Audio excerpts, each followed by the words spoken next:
Hello, I'm speaking with you from Fort Monroe, Virginia. We're also known as the Gateway to Freedom. We sit right next to a little town called Phoebus, Virginia. Interestingly, they call themselves the Gateway to the New World. Phoebus sits inside of Hampton, Virginia, whose motto is first from the sea, first to the stars. My name is Henry McElroy Jr., a retiring former state representative from New Hampshire. Thank you for your attention to this brief message concerning the world's interaction with both Earth-based and off-world astronauts. The reason I am making this announcement is in the hopes of encouraging better perspective to all who explore the universe. Therefore, as a result, making a more valuable contribution to humanity for the benefit of all faiths, all races, and all nations.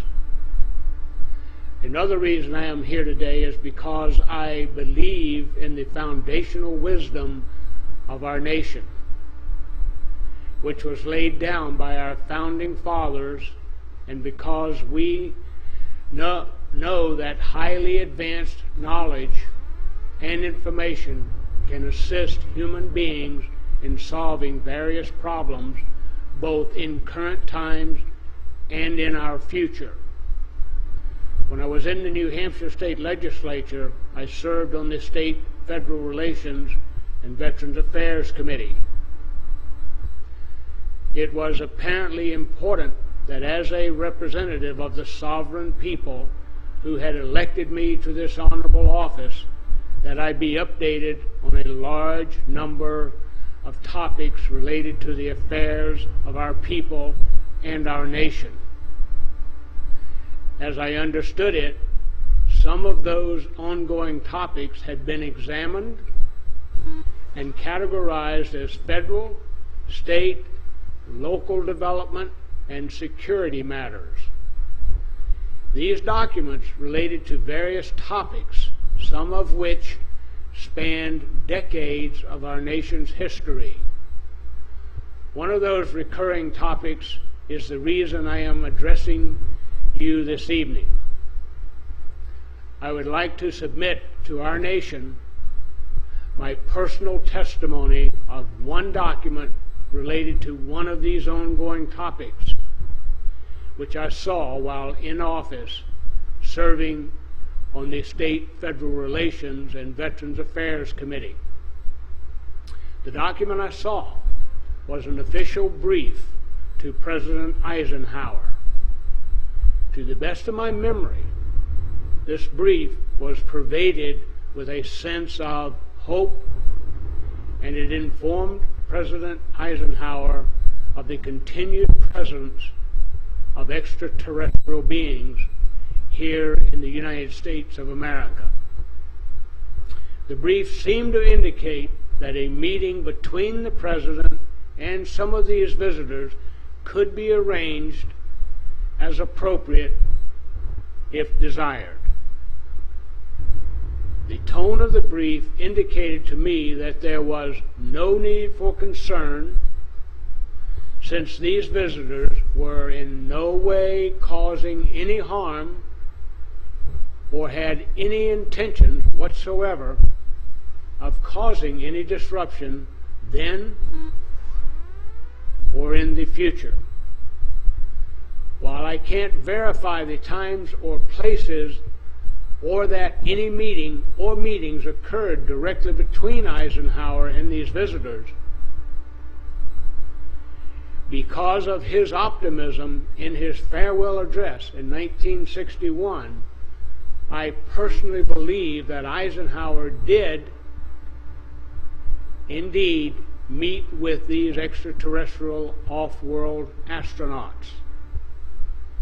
I hope my personal testimony will aid the nation in its quest for continued enlightenment, I am honored to follow in the footsteps of those who have come forward with their personal testimonies, those who deserve the admiration of the American people for sharing their accounts publicly in an effort to elevate our knowledge to a higher understanding of our existence.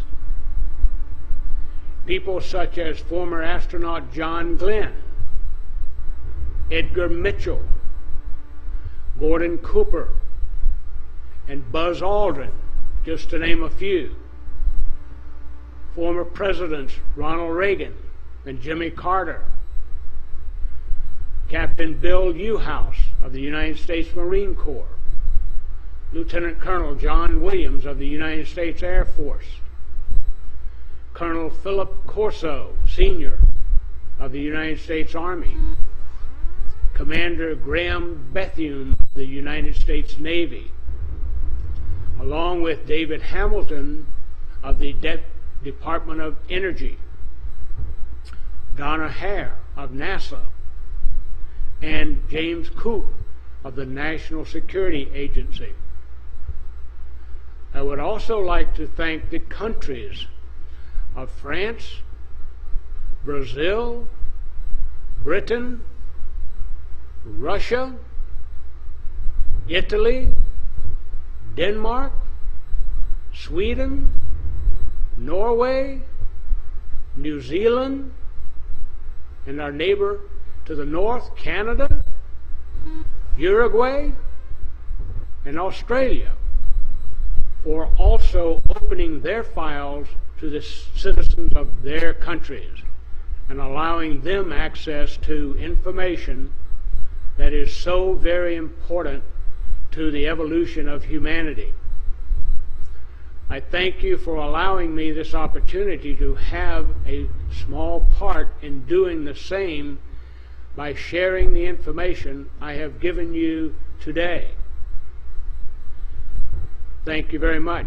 And I'd like to thank our communications crew for helping us make this happen today.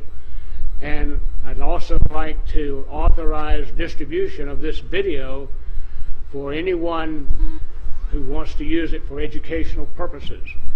And thank you.